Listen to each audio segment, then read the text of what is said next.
Hello, magical beings. Welcome or welcome back. If you're new here, my name is Sarah and I am the Woodland Witch. Today's video is a very special one. I'm very excited. We are in my garden today. For today's video, I wanted to give you a full garden tour. I've shared with you my sacred space before, and it's time to show you my outdoor sacred space. We've got a lot to get through. I'm going to talk about some of my garden successes as well as many failures, and tell you a little bit about this magical space that we call home. Now, to preface, my husband and I rent this home. We are very fortunate enough to have about 2 acres of land here, and that includes some of the wooded area in the back as well as the creek. It honestly breaks my heart that someday we will not be in this space anymore. It is truly one of the most magical places I've lived, and I'm very excited to share it all with you. So come take a stroll with me and check out my garden.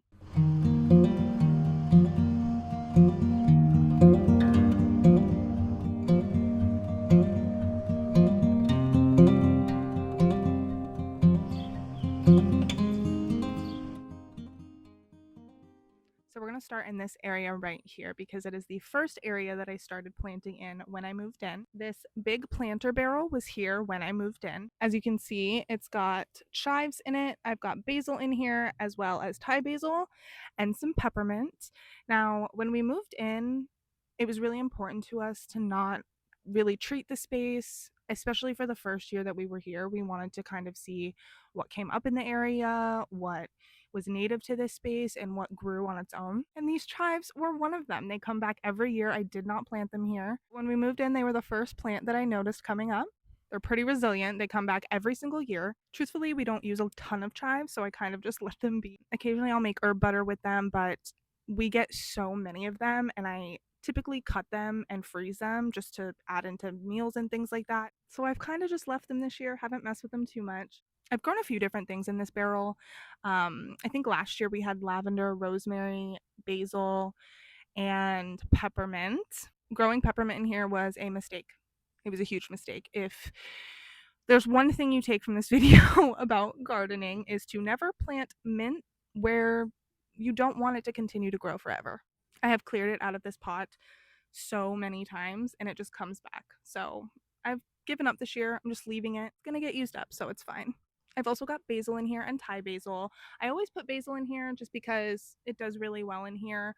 We have had some really extreme weather over the last couple of weeks in New England. I think we had 15 consecutive weekends of torrential downpour. It rained so much and honestly flooded a lot of my plants. My poor sunflowers are no longer in there. And this past week, we have had an extreme heat wave. So you can see that my basil is a little bit burnt. But that's just the elements. That's what you have to work with a garden. Can't control it all, but we do our best. I have some little additions in my garden, just like a little fairy house and a butterfly solar light. Butterflies, monarchs specifically, were my mom's favorite. So I've really tried to add a little touch of her energy into this space. We really connected over plants, birds, herbalism, gardening, all of those things. So I kind of just wanted to add a few things in here that reminded me of her. So in this pot this year, I am growing lemon balm. Lemon balm is one of my favorite herbs to work with. It is so versatile. I really love it just for soothing, comforting energy if I'm having trouble winding down. I had a full pot of it that I brought here with me from my last apartment, and it only returned for 1 year. It did not come back. So I decided to plant it from seed this year, and we're just starting to get a few little sprouts. But it is one of my all-time favorite plants to work with, magically and medicinally. This big boy pot right here is the bane of my existence. When I lived in North Carolina, I grew sunflowers like no problem. I had no issue growing them.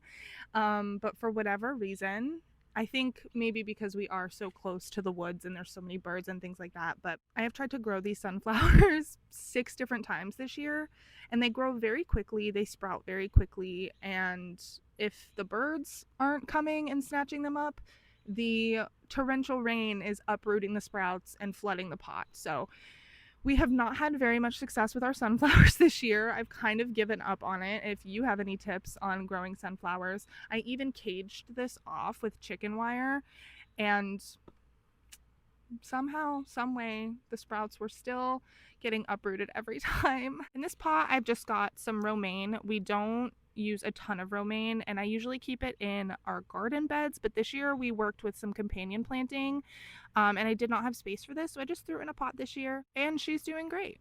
So this year I'm experimenting a lot more with flowers. I received some lovely seeds from our friends over at Glen Hollow. So in here we've got Dyer's Coreopsis. You can see we're getting some sprouts already. And here we've got Phacelia. I have not worked with either of these flowers. I am not sure how they will do, but we're experimenting. I like to, my gardening is very experimental and chaotic at times. But truthfully, I find that that's like the best way to learn. Allowing yourself to have the experience to fail is one of the best ways that you can gain more knowledge on how to cultivate your garden in the years to come. Okay, these right here are my babies. These are my yarrow plants. Yarrow is one of the very first plants and herbs that I grew from seed. This was not here when we moved in. I planted it the first year we moved here. We did not get any flowers, really just tiny sprouts. And for the last 2 seasons we've been in this garden, this patch has just doubled in size. Along with lemon balm, yarrow is one of my top favorite herbs to work with. It is so versatile. It does so many different things. I use it in tea. I use it for healing spells. I love to dry this out and grind it up to make a styptic powder for when I cut myself shaving or anything like that. You just put a little bit of that on there and it really helps to coagulate the blood and stop the bleeding. This little patch is very special to me. There's so many other things that grow in this patch that I'll share with you as well. It kind of goes through cycles. We've got snowdrops that come in here. We've got lily of the valley in here, daisies, aster. Just so many things come up naturally in this area. This is the only thing that I have added to this. You can see right now that we've got some evening primrose coming up. Evening primrose is really good for menstrual health. So I will dry this out as well. They're really beautiful. They pop open really nicely, especially on a bright sunny day. And I just, once again, love that they are here naturally. In this area, we've also got lilac. I've found St. John's wort in here before, but that was only the first summer that we were here. I haven't seen it since then. This patch right here just really provides for us, and I love it so much. So before we move on to my garden beds, I want to talk a little bit about this area right here. This is my mugwort patch. It grows very abundantly here, and I am so grateful that it does. It goes all the way back here behind our chicken coop. Grows really, really beautifully in this area. And this is another patch that we just don't touch. We don't mow, we don't treat it. But it is really nice as a witch to be able to come out here and have an endless supply of mugwort. Another plant that grows here naturally, it kind of creates this little bit of a barrier before you go down the hill into the creek. And that all back there is Japanese knotweed. Now, I didn't really know anything about Japanese knotweed until I was diagnosed with Lyme disease. And I found in my research that Japanese knotweed is one of the only herbs that has been studied in the treatment of Lyme disease. Went to my doctor and I had talked to them about it. My doctor is very open with my herbal practice, and we kind of find a system that works with traditional treatment as well as incorporating herbs and homeopathic remedies as well. And she gave me the go ahead for Japanese knotweed, and I tried it in tandem with the treatments that I was doing with my doctor, and my Lyme is now in remission. I have not had symptoms since 2023. When I am tested for it, it doesn't show up on my blood tests anymore. So this plant right here is incredible. Ticks are very, very bad in this area. It's very easy to contract Lyme. So it really is nature's gift to me to have this in a place that I'm living that grows naturally, that I can kind of stockpile away and save for myself and my family. Magically, it's also a really protective plant. So I love that it kind of creates this barrier of the forest. There's a lot of folklore about the woods and the forest and what resides there. So I love that we have this little bit of a barrier and this plant ally that helps to kind of keep our little area protected and safe. This is one of my favorite parts of the garden. This is the chicken coop. You can see we've got 6 little chicken babies in here. There is a chair here because with all of that torrential rain, it just kind of eroded the dirt. And so there's big, big gaps now underneath this coop. We have to fill it in with sand, but we don't want them escaping, especially with all of this wooded area back there. We are very fortunate enough to have 85 acres in the back and the front of our house. There's nothing across the street. It's just acres and acres. It's actually a preserved area, and there's hiking trails back there, and the creek runs back there. We don't want any of our chicken babies getting lost back there because they could get very, very hurt. We've had an incident with a fox the very first year we had chickens here, but luckily all of our babies have stayed safe. We just added in 3 new chicks this year.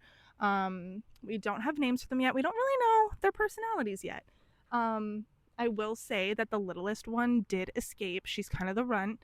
She did escape when we first started putting them out here, and she was gone for 2 days. And she survived out there, and she came back.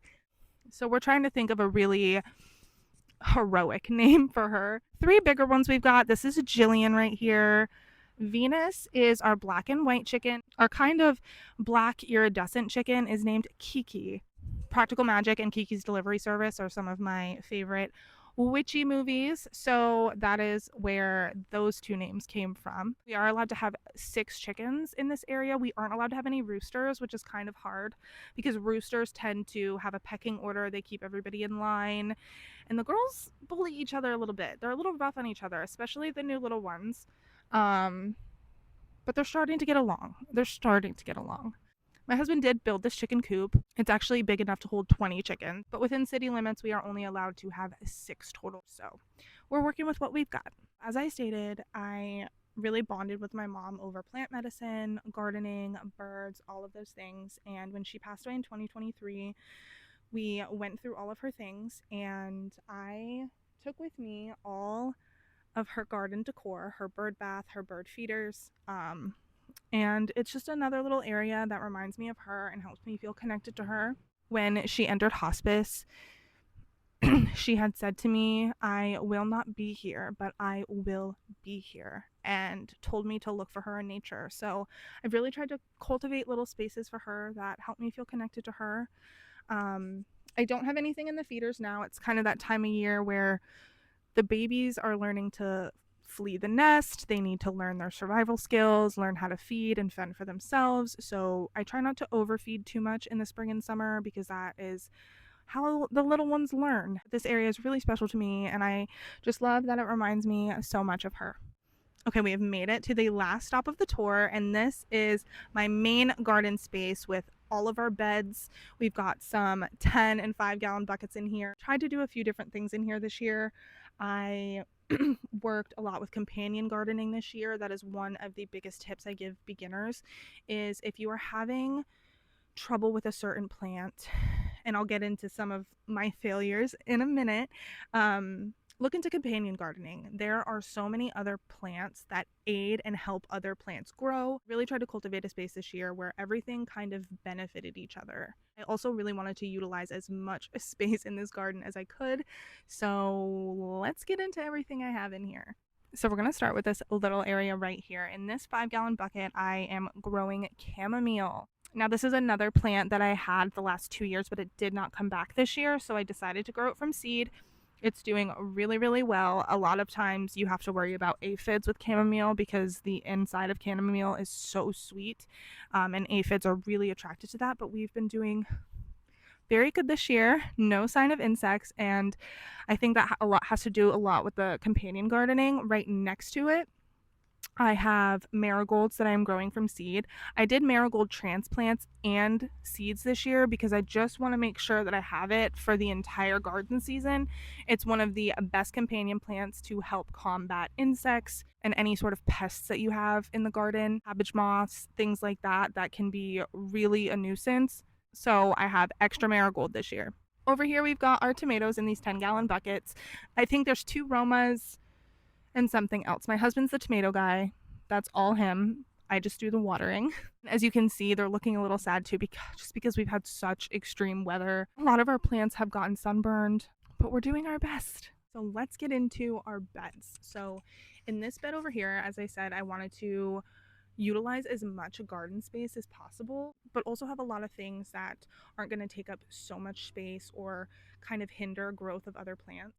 So I installed things like this arch and a trellis so that we can kind of utilize the space upward. That's a really good way to help maximize your garden space, especially if you're working with a smaller bed or a smaller area. So in this space, I've got onions, and 3 different kinds of peppers. I've got sweet peppers, bell peppers, and jalapenos. I'm very excited about this. It's my first year growing pumpkins, which is a big reason why I put the arch up, because these are going to grow really, really tall and kind of go right over the archway. I've got one on the opposite side in this bed too, so they'll grow up together, and that's going to help maximize the space, but also get a little spooky vibe going when the time comes. So I'm very, very excited about those.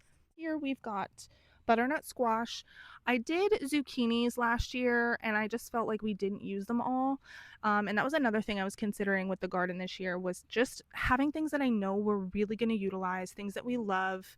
And I love zucchini, but we just didn't go through them and they were rotting and I just didn't want to waste this year. So we opted to not do zucchini this year and hold space for something else. So we have butternut squash here. Over here on our trellis, we have snap peas and 2 green bean plants. Like I said, those need trellises. They're going to grow up, they're going to get a good harvest, but they're not going to come out and hinder any of the other plants that we have growing. So in this bed, we really utilized the companion gardening this year, kind of where it really mattered most. Cabbage is one of the main things that I have failed horribly at in my garden. I always have trouble with cabbage moths, and a lot of times I just don't even get a head of cabbage. So this is my 3rd year trying. I had really good heads of cabbage starting last year, and the cabbage moths came really late in the year. And they took over and laid eggs and everything, and it was really, really sad. So I started out by growing these with row covers on them just to help them get sturdy and strong.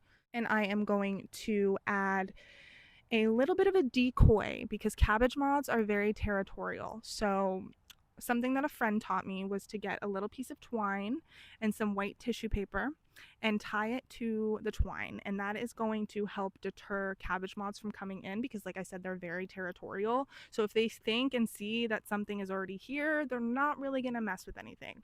Just as an extra precaution with the companion gardening, I planted lavender, thyme, rosemary, and sage in here, as well as 2 marigold transplants. And those are really good for a variety of pests because, like I said, you don't want all your hard work to go to waste. Now over here we have our broccoli and our cauliflower. It is my first year growing broccoli and cauliflower. Broccoli's doing great, amazing. The cauliflower did get sunburned. I do not know if she will recover. It is very disappointing, but we cannot control the elements, and it happens sometimes with gardening. You're going to have successes, you're going to have failures, and other factors are sometimes just going to hinder how your garden turns out. This is our other pumpkin. She is also starting to flower, which is lovely and so exciting. She's also going to grow up over this archway. I've got cucumber in here and strawberries. Strawberries are also a plant I've had a really hard time getting a harvest from. Not just because we have so much wildlife, birds, all of those things, they come and eat the berries. So I'm really trying to catch them this year before the birds get to them. The last thing I planted in here was carrots. Carrots are really good to kind of tuck in little areas. They grow downward. They don't take up a ton of space. So I tucked in carrots pretty much wherever I could fit them. This archway has such beautiful twinkly lights at nighttime, so I will insert a clip so you can see what it looks like at night. But that is my garden and a tour of this beautiful space that we get to call home. Like I said, it really breaks my heart that we will not be here forever and that this space isn't permanently ours, but my goal for the time being is to appreciate it and care for it, leave it in a better place than it was when we got here. I've bonded so much with the flora and fauna in this space. It feels so magical to me, and I'm just so thankful every day that we get to call this place our home. All right, magical beings, thank you for joining me on this Cottage Witch garden tour. As always, thank you so much for being here, and I will see you in the next one.